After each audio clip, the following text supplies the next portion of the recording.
চলুন আজ আপনাদের সাথে শেয়ার করি যে সানি যে দিনগুলোতে অফিস যায় ওই দিনগুলো আমার এই দুই দুষ্টুকে নিয়ে একা একা কিভাবে কাটে।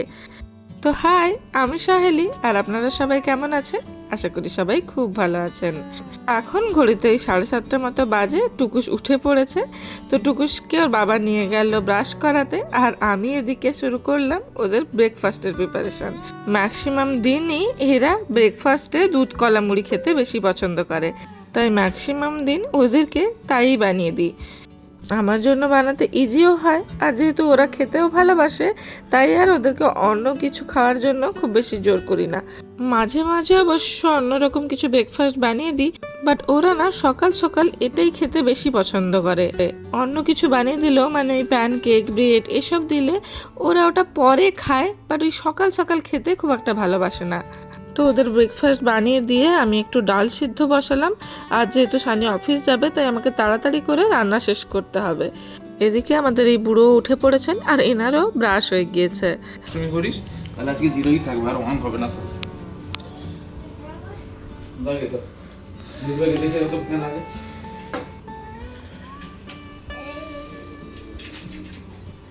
তো ম্যাক্সিমাম দিনই সেই সানি অফিস যাক বা নাই যাক, ওদের দুজনকে ঘুম থেকে উঠলে ব্রাশ করানো আর ব্রেকফাস্ট করানোর দায়িত্বটা সানিরই থাকে। টুকুস তো আবার আমার কাছে কিছুতেই ব্রাশ করতে চায় না। ও তাই সকাল সকাল উঠলেই সবার আগে বাবাকে খোঁজে আর বাবাকেই বলে ব্রাশ করাতে। তো সানি ওদেরকে ব্রেকফাস্ট করাচ্ছিল, আর আমি ফ্রেশ ট্রেশ হয়ে আবার রান্নাঘরে এলাম ডালের কি কন্ডিশন সেটা দেখতে আর রান্নাটা শুরু করতে। তো দেখুন ডালে বেশ ফুড চলেই এসছে, আর এদিকে আমি জিরা জলটা বানিয়ে তোছি, বাট খাওয়ার আর এখন সময় নেই। আর এদিকে টিনটিনকে দেখুন কি নিয়ে এসছে। ফেলি না।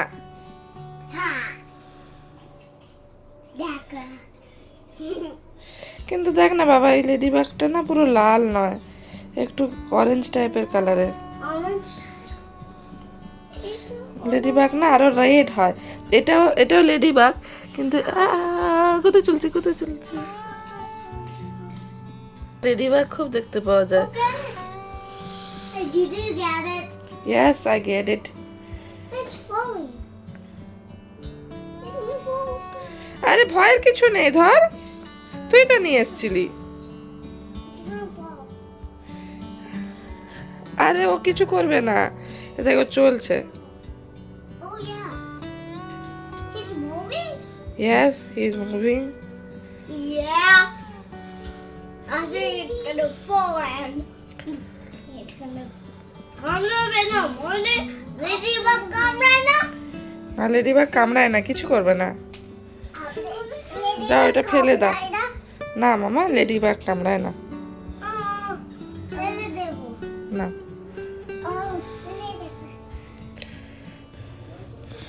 আরে সে একটু উড়ে গেছে, তার কি ভয়? তুই তাকে নিয়ে যা, সে এখানে ঘরে ফেলে দেবে, তাকে ঘরেই ছাড়ছে না।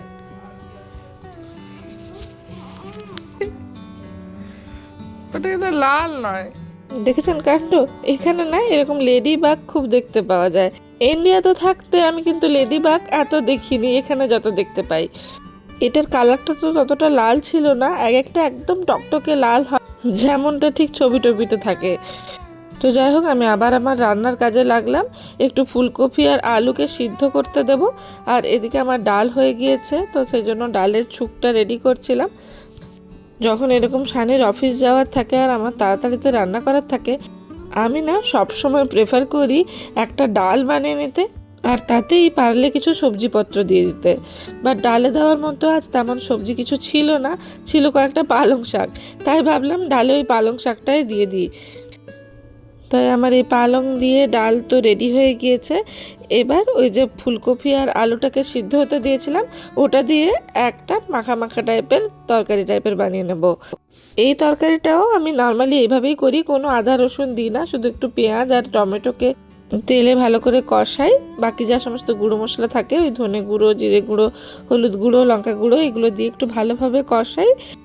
ব্যাস ভালোভাবে টমেটোগুলো একটু গলে গলে এলে তাতেই এবার ওই যে সিদ্ধ করে রাখা ফুলকপি আর আলুটা তাতেই এবার দিয়ে দিই। ব্যাস তারপর কিছুক্ষণ একটু নেড়ে নিলেই তৈরি হয়ে যায় আমার এই ফুলকপি আলুর তরকারিটি। তো এবার সানির জন্য লাঞ্চটা প্যাক করে নেব। এই ফুলকপি আলুর তরকারিটি দেব, আর তার সাথে যে ডালটা বানালাম ওই ডালটি দিয়ে দেবো। সানি আবার যে কোনো তরকারিতে আলু খেতে ভীষণ পছন্দ করে, তাই আলু দিয়ে ওকে যাই হোক কিছু একটু বানিয়ে দিলেই ও খেয়ে নেয়, ওর কোনো অসুবিধা হয় না। এদিকে আমি আবার আলু একদমই পছন্দ করি না। আমার আবার মনে হয় যে কোনো তরকারিতে আলু পড়ে গেলে তার যেন স্বাদটাই চেঞ্জ হয়ে যায়। আর এই নিয়ে আমাদের দুজনের মধ্যে মাঝে মাঝে ঝামেলাও হয়।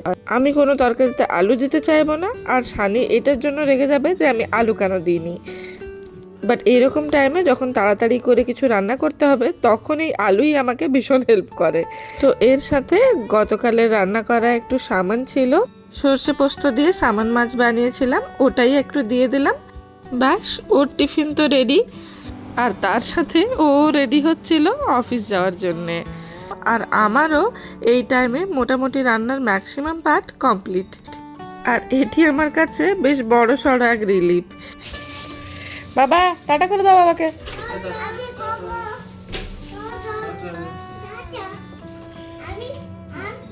আমি করবো। করে দাও। এখন না বাবা, আমরা অফিস থেকে তারপর নাই। চলো চলো চলো চলো তুমি চলো। আর তোর প্যান্ট নেই না রে?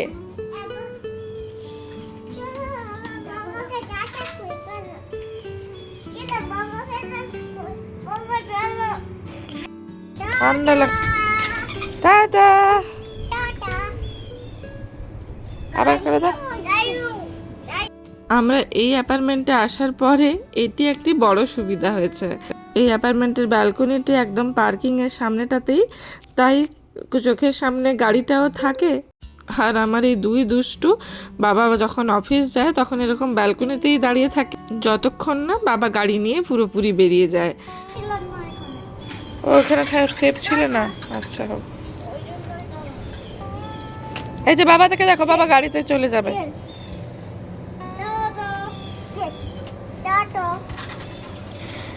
কুলে আমি কুলে দিচ্ছি, জেল করে দিয়েছি, কুলে দেবে, জেলে ঢুকিয়ে দিয়েছি, কুলে দেবে না, সবাই জেলে, কুলে দাও না, কুলে দাও, সবাই জেলে থাকে। এই যে বাবা চলে গেল মাম্মা। টাটা।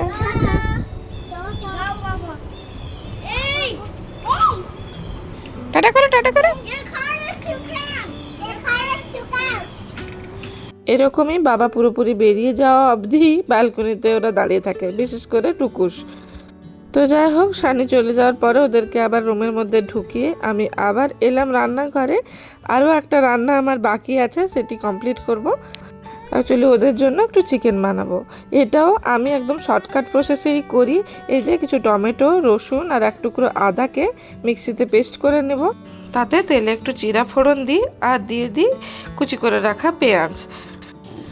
ব্যাস, পেঁয়াজটা একটু ভাজা ভাজা হয়ে গেলে তার উপরে দিয়ে দিই টমেটো পেস্টটা। ব্যাস, এর উপরেই কিছু গুঁড়ো মশলা দিয়ে দিই, ওই ধনে গুঁড়ো, জিরে গুঁড়ো, একটু হলুদ গুঁড়ো দিয়ে ভালো করে একটু কষাই। বেশ ভালো করে একটু কষা হয়ে গেলে, মানে ওই টমেটোর কাঁচা গন্ধটা চলে গেলে আর কি, তাতেই এবার দিয়ে দিই চিকেনটা। যেহেতু বাচ্চাদের জন্য রান্না করি তাই তেল একটু কমই দিই আর মশলাগুলো একটু কমই দিই। আর যেহেতু ওদের বয়স এখন প্রায় 4 বছর পেরিয়ে গিয়েছে, তাই এখন ওদের রান্নাতে আমি অল্প একটু কাশ্মীরি লঙ্কা গুঁড়ো ইউজ করি মাঝে মাঝে, যাতে কালারটা ভালো আসে। আর দেখুন ওদের চিকেন রান্নাও প্রায় হয়েই গিয়েছে। বাস, চিকেনটা পুরোপুরি সিদ্ধ হয়ে গেলে তার উপর থেকে কয়েকটা স্পিনাচ ছড়িয়ে এবার নামিয়ে নেব। আসলে ঘরে কয়েকটা স্পিনাচ অনেক দিন থেকেই ছিল, তাই আজ ডালে, মাংসতে, সব জায়গাতেই স্পিনাচ দিয়ে দিয়েছি। আর দেখুন না, এইভাবে রান্নাঘর থেকে আমি মাঝে মাঝে ওদেরকে দেখতে থাকি যে ওরা কি করছে। এই অ্যাপার্টমেন্টে এসে এটিও আমার এক বড় সুবিধা হয়েছে। তো যেহেতু দেখলাম ওরা বেশ খেলছে, এখনও ঝগড়াঝাটি করছে না, তাই ভাবলাম রান্না তো কমপ্লিট হয়ে গেছে, এখন রান্নাঘরটা পরিষ্কার করে ফেলি। এই রান্নাঘরটা পরিষ্কার হয়ে গেলে আমার এক বড় কাজ কমপ্লিট হয়ে যাবে। আর এই কাজে এই একটি জিনিস আমাকে ভীষণভাবে হেল্প করে, এই পেপার টাওয়েল। আমি এখন আবার একবার উঁকি দিয়ে দেখছি যে ওরা কি করছে। যাই করুক না কেন তেমন কিছু ঝগড়াঝাটি করছে না, তাই আমি আবার কাজে মন দিলাম। তো যেটা বলছিলাম, এই যে পেপার টাওয়াল রোলটি আমি প্রথমবার যখন এখানে এসে দেখেছিলাম তখন মনে হয়েছিল যে এই জিনিসটির কি দরকার আছে, একটা কিচেন টাওয়াল টাইপের রাখলেই তো হয়, যেরকম আমরা ওখানে পরিষ্কার করতাম এখানেও করব। বাট পরে বুঝেছিলাম যে এই পেপার টাওয়াল থাকার জন্য কত সুবিধা হয়। এক তো কিচেন টাওয়াল পরিষ্কার করার ঝামেলা নেই, আর তাছাড়া যেহেতু রান্নাঘরে ভিজে কাপড় শুকোতে দেওয়ার কোনো ঝামেলা নেই, তাই রান্নাঘর অনেক বেশি পরিষ্কার থাকে। তো কাজবাজ শেষ করে আমার এই পুদিনা আর বেজিল গাছটার দিকে চোখ পড়লো, যেটা দেখুন জল না পেয়ে কেমন মরছে গেছে। তাই এনাদেরকে জল দিয়ে এবার আমি এলাম টুকুস টিনটিনের কাছে, যা যা সব ছড়িয়ে রেখেছিল ওগুলোকে গোছালাম। আর এতক্ষণে আমি আমার সকালবেলার প্রথম ড্রিঙ্কটা খাচ্ছি। ওই যে দেখালাম জিরা জল বানিয়ে রেখেছিলাম, ওটাকে নিয়ে আমি এতক্ষণে সময় পেয়েছি বসতে। আসলে রোজ সকালবেলা খালি পেটে আমি প্রথমে এই জিরা জলই খাই, আর এইরকম ব্যস্ত দিনে আমার ওটিকে খেতে মাঝে মাঝে এরকম 10:30 বাজে। তো জল টল খেয়ে একটু বসে আমি আবার এই দুই দুষ্টুকে নিয়ে একটু ওদের রুমে এলাম, কারণ এখন যেহেতু সামার ভ্যাকেশন চলছে, স্কুল যাচ্ছে না, তাই ওদেরকে প্রতিদিন সকালে আমি কিছুক্ষণ হলেও একটুখানি পড়তে বসাই। মানে ওই ওদের কোনো বই নিয়ে ওদেরকে একটু পড়ে শোনাই বা ড্রয়িং করতে দিই, এই সব আর কি, যাতে ওরা এই ব্যাপারটাতে একটু ইউজ টু হয়।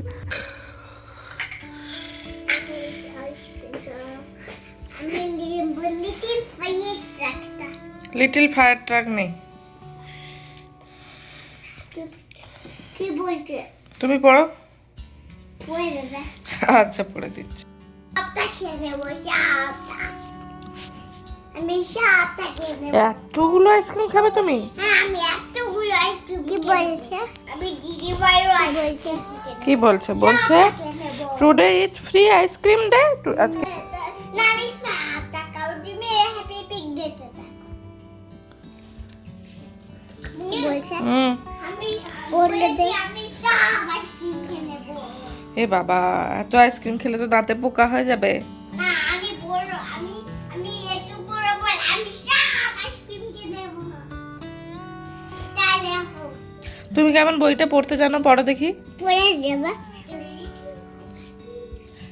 দেখো দিদি ভাই পড়ছে। আউল হয়ে গেছে। জিরাফ কি বলছে দেখো। কি বলছে দেখো? কি বলছে দেখো। কি বলছে? জিরাফ বলছে বাবা আইসক্রিমটা একটা নিয়ে আসো। বাবা তুমি এটা নিয়ে বসো। তো আইসক্রিমটা একটা নিয়ে আসো। পড়ে দেবা। এটা পড়ে নেই। এটা পড়বো। I M a little ice cream truck. এদিকে আসো। শোনো আসো। I M a little ice cream truck. তো এইভাবে ওদেরকে ওই 30 মিনিটস মতো বই নিয়ে বসিয়েছিলাম। এবার ওদের স্নান করাতে যাব, তখন ডাইনিং টেবিলে এই দুটি প্যাকেট চোখে পড়লো। আসলে গতকাল একটি মলে গিয়েছিলাম, ওখান থেকে এই কটা জিনিস নিয়ে এসেছি। এই যে নিয়াসিনামাইড আর হাইড্রোলনিক অ্যাসিডের একটি করে সিরাপ আর একটি লিপস্টিক। এই অর্ডিনারি ব্র্যান্ডের এই সিরাপ দুটি আমি কদিন ধরে ইউজ করছি, ভীষণ ভালো ফল পাচ্ছি জানেন। আর তার সাথে অফারে এই কয়েকটা কানের দুল পেয়েছিলাম, এগুলো কটা কিনেছি। এই 5খানা কানের দুল $12 নিয়েছে। ইন্ডিয়ান কারেন্সিতে কনভার্ট করলে অনেক বেশি দামি মনে হবে, বাট এখানে এই দামে 5খানা কানের খুব একটা পাওয়া যায় না, এক একটাই প্রায় $4-5 পড়ে যায়। তাই আমি এখানে এরকম জুয়েলারি খুব একটা কিনি না, অফারে পেয়েছিলাম তাই নিয়েছি। তো এখন ওই 12টা মতো বাজে, টুকুস টিনটিনের স্নান হয়ে গিয়েছে, আর এখন হচ্ছে ওদের এক্সারসাইজ টাইম। কিছুদিন আগে এই ওয়াকিং প্যাডটা নিয়েছি টুকুস টিনটিনকে হাঁটানোর জন্যে, এটিও ওদের থেরাপিরই একটি পার্ট। তো প্রায় ঘন্টাখানিক ওদেরকে এক্সারসাইজ করানোর পরে আমি এবার ওদেরকে লাঞ্চ করাবো। না, এক্সারসাইজের পরে সাথে সাথেই লাঞ্চ করাই না, 8টা ঘন্টা ওদেরকে রেস্ট দিই, তারপরেই ওদের লাঞ্চ করাই। আজও তার ব্যতিক্রম হয়নি। এখন প্রায় 1:30টা মতো বাজে, আমি এবার রান্নাঘরে এসেছি ওদের লাঞ্চটি বাড়তে। যেহেতু সকাল সকাল রান্না হয়ে যায়, তাই এই টাইমে লাঞ্চটি বেড়ে আমি একটু মাইক্রো ওভেনে গরম করে নিই। আর এই যে এবার এই দুই যন্ত্রকে খাওয়ানোর পালা। আমার আগের ফ্ল্যাটে দুজনের দুটি হাই চেয়ার ছিল, যেটাতে বসিয়ে দিলে ওদেরকে খাওয়াতে আমার সুবিধা হতো, বাট এখানে আসার পরে ওরা কিছুতেই ওই হাই চেয়ারগুলোতে বসছে না। আসলে বড় হয়ে যাচ্ছে তো ওই হাই চেয়ারে আর বসে থাকতেও পারছে না, আর চাইছেও না। তাই এখানে এসে এই খাওয়ানোর ঝামেলাটি আমার বেশ বেড়েছে। তো যাই হোক, ওদেরকে খাইয়ে দাইয়ে এবার আমি বসছি আমার লাঞ্চ নিয়ে। আর এখানে টিনটিনকে দেখুন, A big car wash. A big big car ওয়াশের মতো জেল। কি? car wash. Didi white. My didi white. আর কি করছিলে? Then I do that playing in the bedroom because I want to play some bird in the bedroom. চাইলে তো হবে না, না বেডরুমটা তো খেলার জায়গা না। আমি কি বলেছিলাম? You can play in the kids room or in hall area. Okay. I want to play in the bedroom. Yeah, I do that. No. তো কিছুক্ষণ তো এইভাবে চললো মার সাথে তর্ক করা। আর তারপর আমি খেয়ে উঠে এই দুজনকে নিয়ে এলাম একটু ঘুম পাড়াবো বলে। এই ব্যাপারটি আবার অনেকটা আমার লাকের উপর ডিপেন্ড করে। কোনোদিন যদি লাক ভালো থাকে তাহলে দুজনে ঘুমন, আর তা না হলে কখনো কখনো একজন ঘুমান তো একজন জেগে থাকে, আবার কখনো কখনো দুজনেই জেগে থাকে। তবে আজকে আমার লাকটা একটু ভালো ছিল, তাই দুজনেই ঘুমিয়ে গিয়েছিল। আর এখন প্রায় বিকেল 4টার মতো বাজে, ওরা উঠে পড়েছে। আর এবার ওদেরকে আমি একটু ফ্রুটস কেটে দিয়েছি। আর এই ফ্রুটস খাওয়ারও কত রকমের ভঙ্গি। কি করছো ওগুলো? Dol sorte. আর দোল দোল না করে খেয়ে নাও বাবা। Agusi kata. Dolinya kata rakha. ফ্রুটসও দোল দোল করছে। হ্যাঁ, Shusho dol kuche. তো ওদের ফ্রুটস খাওয়া কমপ্লিট হতে না হতেই সানিও অফিস থেকে চলে এসেছিল। আর ও সেই বাচ্চারা ফ্রেশ ট্রেশ হয়ে আবার ইনাদের ডিউটিতে লেগেছেন। সকালে তো আমি একবার এক্সারসাইজ করিয়ে দিই, আবার বিকেলেও একবার করে করাই, যেহেতু সানি চলে এসেছিল এই টাইমে, তাই এই টাইমটাতে ওই করাচ্ছিল। শুনেছি এটাকে এক দুদিনে করে দিস, মানে আর কালকেই করে দিস দাদা, কারণ সবই ফুটে যাবে। কিছু ফল ছিল না, না, কিছু নতুন ফল ছিল। ফল হনুমান কি খাচ্ছিস তুই? হনুমান দেখেছেন, আমরা রান্নাঘরে থাকলে এনারাও রান্নাঘরেই থাকেন। আর এই দেখুন সকালবেলা জল দিয়ে দিতে গাছগুলো কেমন আবার সতেজ হয়ে গিয়েছে। এখান থেকে কুড়িয়ে কুড়িয়ে মুড়ি খাচ্ছিস না? এখানে করিস না বাবা। তো এখন প্রায় 6টা মতো বাজে, সানি একটু চা বানাতে বসাচ্ছিল, আর আমি রাতে ডিনারের প্রিপারেশন করছি। রাতে একটু চিকেন বানাবো, তাও আবার এই পাকা আম আর কাঁচা আমের পেস্ট দিয়ে। তো কাঁচা আম, পাকা আম আর একটি কাঁচা লঙ্কাকে একসাথে পেস্ট করে নিয়েছি, আর ওটা দিয়ে চিকেনটিকে ম্যারিনেট করে রাখবো। আর ডিনারের সময় এটিকে এয়ার ফ্রায়ারে তন্দুরির মতো করে বানাবো।